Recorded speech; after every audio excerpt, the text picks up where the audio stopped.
back to the diabetes detection dogs, they are Yeah. trained to do hyper and hypo. And what we found, because a lot of this was new to me too, I wasn't really an expert in this area till we really started doing all the research, and we found that they're trained to do both. But what they're trained to do more than just smell is behavioral changes. So your dog, if you have a dog, you know how much they know you. You just have the little, you just change your voice a little bit, and they'll go, "What's going on there?" They're that Ears plugged perk up, into right? Yeah. their owner, right?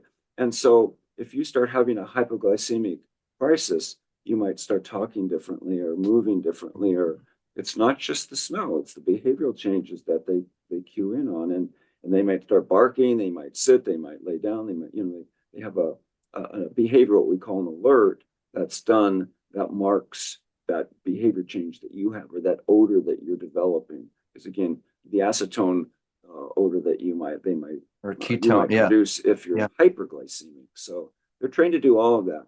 The other thing we found is that the training is very, very inconsistent across the board. So a dog that might get certified in a super fantastic program is going to be very different than one that the patient just trains in themselves. In this, I can just hear the dog hotlines ringing.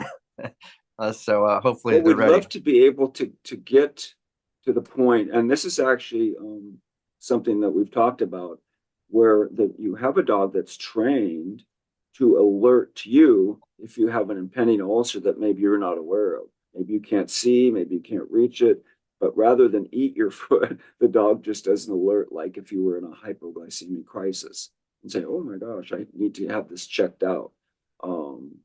That's something that we've thought about.